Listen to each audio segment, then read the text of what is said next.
하나님의 사명자로 부름을 받아 이제 하나님을 거역하기를 일삼는 동족 이스라엘 백성들에게 하나님의 심판을 전하는 일은 에스겔에게 있어서 결코 쉬운 일이 아닙니다. 그래서 하나님께서 에스겔에게 다시 한번 용기를 주시고 격려해 주고 있는 오늘 본문의 장면을 볼 수 있습니다. 첫째로 믿음 위에 굳게 서서 용기를 가져야 한다라고 말하고 있습니다. 하나님께서는 에스겔을 강철과 같이 강하게 하시겠다고 약속하셨고 또한 금강석같이 튼튼하게 해주시겠다 그렇게 말씀하고 계십니다. 에스겔은 어느 것으로도 감동되지 않고 하나님의 사람들을 모욕하고 하나님의 메시지를 거부하는 일로 자부심을 갖는 그런 패역하고 마음이 강팍한 사람들에게 보내졌습니다. 이렇게 강팍한 사람들을 다루는 방법을 아는 것은 에스겔에게 있어서 매우 어려운 과제입니다. 8절에 보면 그런 패역한 백성들의 얼굴을 마주 대할 수 있도록 에스겔의 얼굴도 그들 못지않게 강하고 담대하게 해 주시겠다고 하나님은 약속하고 계십니다. 아마 에스겔은 천성적으로 수줍음을 잘 타는 사람이었던 것 같습니다. 그래서 사람들 앞에 자기 자신을 내세우는 걸 조금 두려워했었던 성품을 가졌었고 얼굴을 이렇게 내밀고 말하는 것을 조금 이렇게 담대하게 하지 못했던 그런 성품이었던 것 같습니다. 그와는 반면에 이스라엘 백성들은 얼마나 뻔뻔한지 우리가 지난번에 살펴보았던 것처럼 그들은 얼굴에 철판을 깐 사람들이었습니다. 하나님을 배반하는 것을 밥 먹듯이 하는 사람이었고 하나님 앞에서도 그냥 목을 고추 세우고 우리가 아무것도 잘못이 없다라고 그렇게 대드는 사람이 이스라엘 백성들이었습니다. 그러니까 이스라엘 백성들은 얼굴이 철면피와 같은 사람들인가 하면 에스겔은 정반대의 성격으로 참 수줍어하는 성격이었습니다.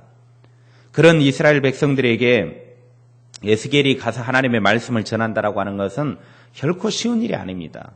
그런데 에스겔로 하여금 그 일들을 감당하도록 하기 위해서 하나님께서는 에스겔의 얼굴을 오히려 이스라엘 백성들의 얼굴보다 더 단단하게 해주시겠다는 겁니다. 더 뻔뻔하게 해주시겠다는 거예요. 그 패역한 백성들의 얼굴을 대하면서 그들에게 더 자신감 있게 하나님의 말씀을 전할 수 있도록 하나님께서 에스겔에게 그런 힘과 능력을 주시겠다고 약속을 해 주셨습니다. 언제나 하나님의 사람들은 하나님이 맡겨주신 사명을 감당할 때에 우리에게 그냥 사명만 주시는 것이 아니라 하나님은 그 일을 감당할 수 있는 힘까지도 주시는 분이십니다. 그냥 사명자로 세워놓고 니네들 알아서 일해라. 니네들 알아서 사명 감당해라. 하나님은 그렇게 하시는 분이 아닙니다. 우리를 부르셨으면 부르시는 하나님께서는 우리들에게 반드시 그 일을 감당할 수 있는 힘까지도 주십니다. 에스겔을 하나님이 부르셔놓고 에스겔의 성품이 그런 성품이라는 것 하나님이 모르실 일은 없을 거란 말이죠. 하나님이 에스겔의 성품이 사람들 앞에 나서지 못하는 그런 성품을 뻔히 알고 계시지만 그런 뻔뻔한 얼굴을 가진 이스라엘 백성들 앞에 나설 수 있도록 그 에스겔에게 사명자로 부르시고 그리고 그에게 동일하게 또 그 뻔뻔한 사람들을 대할 수 있도록 힘과 능력을 주시더라는 겁니다. 그래서 사명을 감당하는 사람들은 나는 힘이 없습니다. 나는 능력이 없습니다. 나는 할 수 없습니다. 그건 다 거짓말입니다. 하나님이 사명자를 부르실 때는 분명히 그 일을 감당할 수 있는 힘을 주셨습니다. 그런데 왜 사람들이 그렇게 말한 줄 아십니까? 핑계 대느라고 그래요. 내가 뭐 형편이 어떠니까, 뭐가 어떠니까. 이거를 자꾸 핑계를 대면서 게으르고 하기 싫고 사명 감당하기 싫으니까 자꾸 그런 식으로 핑계를 대요. 나에게는 능력이 없다. 아니요, 하나님은 이미 다 주셨습니다. 그런데 내가 그걸 감당하고자 하는 의지가 없으니까 자꾸 다른 핑계를 대는 것이죠. 차라리 하나님 앞에 하나님 나 그거 하기 싫어서 못하겠습니다. 그게 솔직하죠. 그런데 뭐 나한테는 뭣도 없네. 자꾸 그런 식으로 핑계를 대요. 하나님은 그런 사람들 싫어하셔요. 진실하기를 원하시고 솔직하게 하기를 원하시죠. 솔직하게 그렇게 하나님 저 정말 못하겠습니다. 그러면 하나님이 뭔가 대책을 세울 것 아닙니까? 힘을 다시 부여해 준다든지, 다시금 격려를 해 준다든지, 용기를 다시금 준다든지, 아니면 새로운 소망으로 그에게 이끌어 준다든지, 뭔가 대책이 있어야 될 텐데, 이 사람들은 그냥 도대체가 자기 하기 싫으면 그냥 망고, 그냥 거짓말만 해대고, 그냥 그래 버리는. 물론 하나님이 그 마음을 모르는 건 아닙니다. 이미 그 마음 하나님 다 알고 계십니다. 그런데 우리가 하나님 앞에 진실하기를 원하시고, 하나님 앞에 우리는 언제나 우리가 받은 그 사명 앞에서 충성하기를 원하시는 분이 우리 하나님이십니다. 오늘 에스겔 그 동족 이스라엘 백성들에게 가서 패역한 자들, 하나님이 평가하기를 마음이 너무 강팍해서 얼굴빛 하나도 변하지 않고 하나님을 배반하는 그들에게 가서 하나님의 메시지를 전하는 것, 에스겔 입장에서는 도저히 감당할 수 없었습니다. 그래서 하나님께서 에스겔에게 다시금 불러다가 용기를 주시고 희망을 주시고, 그들보다 더 뻔뻔하게 내가 너를 만들어주겠다. 그들보다 네 얼굴을 더 단단하게 만들어주겠다. 그러니 너는 순종하여 내 사명을 감당해라. 하나님이 용기를 부여해주고 있습니다. 하나님이 에스겔이 사명을 완수하는 일에 있어서, 그 사명을 가는 길에 있어 이스라엘 백성들이 더 완악하면 완악할수록 에스겔은 하나님이 더 강하고 더 단단하게 만들어주시겠다는 거예요. 그러니까 환경과 상황이 힘들면 힘들수록 하나님은 우리를 더 튼튼하게 해주시겠다는 겁니다. 그러니까 나는 환경이 좋지 못하니까, 상황이 좋지 못하니까 못하겠습니다. 그거는 핑계거리입니다. 하나님은 우리의 환경과 상황 속에서 우리를 부르셨을 때 그 환경과 상황을 지배할 수 있는 능력을 이미 주셨습니다. 그리고 그것이 더 나쁘면 나쁠수록, 더 악하면 악할수록 우리를 더 강하고 더 담대하게, 더 용기를 주시는 분이 하나님이십니다. 핑계대지 말고 우리에게 주신 이 사명 감당할 수 있기를 바랍니다. 우리가 감당하지 못할 사명을 하나님은 절대 주시지 않습니다. 하나님은 절대 무모한 분이 아니십니다. 하나님은 우리를 괴롭히기 위해서 사명자로 세우신 분이 아닙니다. 하나님이 나를 사명자로 부르셨을 때 이 사명에 우리는 어찌됐든 충성해야 돼요. 순종해야 돼요. 내가 가는 길이 힘들어도, 내가 가는 이 사명의 길이 앞길이 잘 보이지 않아도, 답답해도 하나님이 나를 사명자로 부르셨으면 이 길을 뚫고 갈 수 있는 힘과 용기를 주셨음을 믿고, 우리는 내 사명의 길에서 하나님을 바라보고 순종으로 나아가는 귀한 삶이 될 수 있기를 바랍니다. 9절의 말씀에 보면 에스겔 3장 9절에 반항하는 백성 앞에서 두려워하지 말고 가서 강하고 담대하게 감당하라고 하나님이 이렇게 힘을 주십니다. 우리가 에스겔 입장이라고 그러면 충분히 그럴 수 있죠. 하나님, 저 성품도 사람들 앞에 나서서 이 말 저 말 한마디도 못하고 괜히 얼굴이나 울그락불그락하고 상대방이 무슨 말하면 주눅 들어가지고 말도 못하고 저는 성품이 그래요. 근데 하나님이 뭐라 그래요? 강하고 담대하라. 그 백성들 두려워하지 말아라. 하나님이 두려워하지 말라는 겁니다. 왜 그럽니까? 보내신 분이 하나님이시기 때문에 그래요. 에스겔이 지 혼자 지 잘난 맛에 가는 게 아닙니다. 하나님께서 에스겔을 뒤에서 힘이 되어주시고, 하나님께서 뒤에서 보호자가 되어주시고, 하나님께서 능력이 되어주실 것이기 때문에, 나를 보내시는 분은 하나님이시기 때문에 두려워할 필요도 없이 강하고 담대하게 앞장서서 나가면 되는 것입니다. 하나님께서는 그의 종들에게 이렇게 뒤에서 힘이 되어주시고 능력이 되어주신다라고 하는 이 믿음을 가지고 나아가야 합니다. 하나님을 볼 수 있는 믿음. 그러니까 사명자들은 늘 내 뒤에 나를 보내신 하나님이 계신다. 나에게 이 사명을 맡겨주신 하나님이 내 뒤에서 후원하고 계신다. 하나님이 내 뒤에서 든든하게 밀어주고 계신다.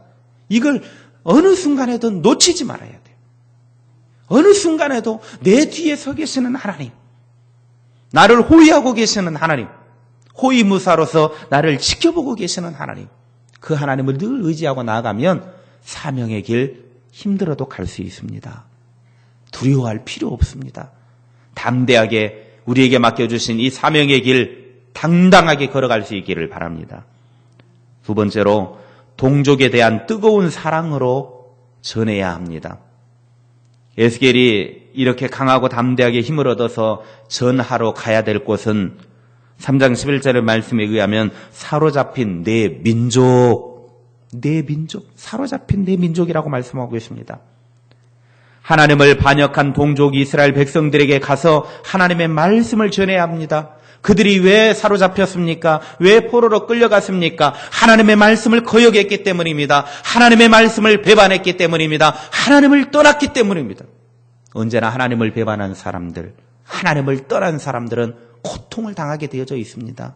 포로로 끌려가게 되어져 있습니다. 절대로 하나님을 배반하지 맙시다. 절대로 하나님을 떠나지 맙시다. 이스라엘 백성들이 하나님을 배반하니까 결국은 포로로 끌려갔습니다. 사로잡혀갔습니다.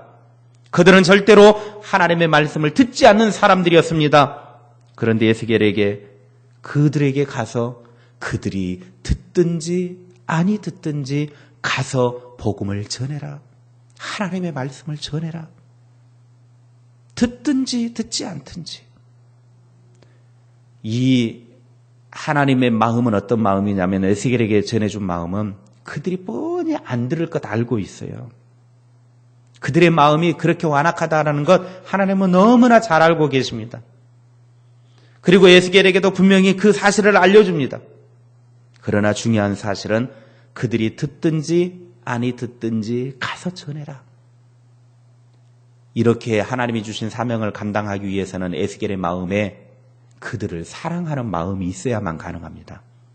그들을 사랑하지 않으면요, 그놈 새끼들 죽든지 말든지 계속 포로로 끌려가서 생고생 뒤지게 하다가 죽어라. 그런 마음을 가질 수도 있습니다. 어차피 너 같은 민족들은 말도 안 듣고 또 배반할 거 뻔하니까 그냥 그렇게 살다가 생고생하다가 그냥 죽어라. 그런 마음을 가질 수도 있습니다. 그런데 하나님이 듣든지 아니 듣든지 가서 전해라고 말할 때 에스겔의 마음속에는 그들을 향한 사랑의 마음이 있어야 된다는 겁니다. 우리가 누군가를 위해서 기도할 수 있고 누군가를 위해 복음을 전한다라고 하는 것, 누군가에게 예수 믿으십시오, 누군가에게 교회 나갑시다, 이 말을 하는 것은요, 그 사람에 대한 사랑의 마음이 없이는 절대 안 됩니다.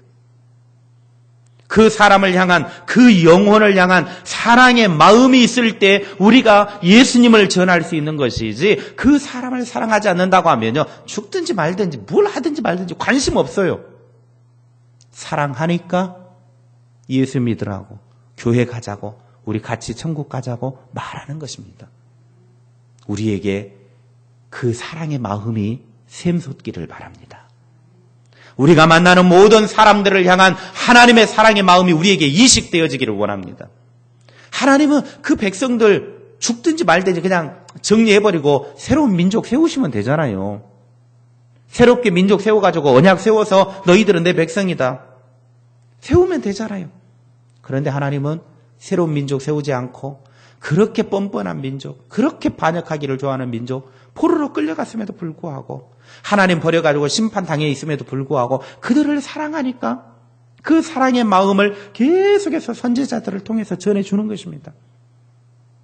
왜 하나님이 이렇게 계속해서 사랑의 마음을 선지자들을 불러서 시대시대마다 전해주는 줄 아십니까? 그들로 하여금 핑계대지 못하도록 하기 위해서 그럽니다. 하나님 언제 우리를 사랑해 주셨습니까? 그래서 말라기 1장에 딱 가서 보면요, 하나님 언제 우리 사랑해 주셨습니까? 따져요. 그때 하나님 뭐라고 그런 줄 알아요? 이놈의 자식들 봐라. 내가 너희들을 얼마나 사랑했는데, 내가 너희들에게 얼마나 많은 선지자들을 통해서 이야기해 주었는데, 그래도 너희들이 내가 사랑 안 해줬다고 그런 소리 할 거냐? 하면서 하나님이 그들을 꾸지람을 해요. 그러니까 그들이 아무 말도 못해요. 분명히 선지자들이 와서 계속해서 하나님의 말씀을 전해 주었거든요. 그런데 그것을 거부한 사람들은 자기들이었거든요. 하나님이 우리를 사랑해 준 적이 없습니다. 핑계대지 못하도록 하기 위해서 하나님은 그들이 듣든지 안 듣든지 계속해서 시대시대마다 선지자들을 불러가지고 막 보내시는 거예요. 안 들을 거 뻔히 아시면서도. 그게 하나님의 사랑의 마음이에요. 하나님 아버지의 이스라엘 백성들을 향한 그 마음을 계속해서 전해주는 겁니다. 여러분 한번 생각해 보세요. 하나님이 속이 썩으면 얼마나 썩겠습니까? 그렇게 사랑의 마음을 전해주었는데도 배반하기 일쑤고 하나님의 말씀을 안 듣는데 하나님이 속이 썩어가지고 아마 시커멓게 타가지고 누룽지도 못 먹는 누룽지가 다 됐을 겁니다. 깜밥도 그냥 그런 깜밥은 없을 거예요. 완전 속에 다 타졌을 것입니다. 그런데도 불구하고 계속해서 사랑의 메시지를 전하는 겁니다. 그 사랑의 마음을 에스겔에게 주시면서 그들이 듣든지 안 듣든지 가서 너는 그 사랑의 마음을 가지고 내 민족, 내 동족에게 전해라. 하나님의 말씀을 전해라. 하나님이 그렇게 말씀하고 있는 것입니다. 오늘 우리들도 이 시대에 우리가 누군가를 향하여 나아가서 하나님의 사랑을 전해주는 것은 내가 그들을 향한 사랑의 마음이 없이는 절대로 할 수 없습니다. 우리에게 하나님의 마음이 이식되어지고 주님의 심장이 우리의 심장이 되어져서 죽어가는 영혼들을 사랑하는 마음이 있기를 원합니다. 그래서 그들에게 하나님의 사랑을 전해줄 수 있기를 원합니다. 하나님의 이 속에서 벌렁벌렁이는 하나님의 심장이 그들에게 전해질 수 있기를 바랍니다. 그래서 그들도 모두가 하나님을 만나고 예수 그리스도를 믿고 구원에 이르게 되어지는 우리 모두가 될 수 있기를 바랍니다. 말씀 마칩니다. 우리는 에스겔처럼 하나님의 부름을 받은 사람들입니다. 우리들도 사명자입니다. 사명을 감당하는 데 있어서 어떤 어려움이 예상된다 해도 두려워하지 맙시다. 하나님께서 그의 사명자들에게 보석처럼 금강석처럼 강인함을 주셨음을 믿고 그리고 내 뒤에서 보내신 분이 하나님이시고 나를 후원해 주시는 분이 하나님이심을 신뢰하면서 그 하나님과 함께 이 사명의 길을 걸어갑시다. 상대방이 강하면 강할수록 상대방이 악하면 악할수록 하나님은 우리들에게 더 강하게 힘을 주신다고 말씀하셨습니다. 이미 우리들에게 더 강한 힘을 주셨다고 약속하셨습니다. 그 힘을 입어 우리의 사명의 길 잘 완수할 수 있는 우리 모두가 되기를 바랍니다. 그리고 사명을 감당하는 우리의 마음속에 사랑하는 마음이 넘쳐나기를 원합니다. 하나님의 사랑의 마음이 우리 속에 이식되어져서 이 사랑의 마음을 가지고 나아가 하나님의 말씀을 그대로 전하여 모든 영혼이 살아나는 생명의 역사가 일어나는 우리 모두가 되어질 수 있기를 주님의 이름으로 축원합니다.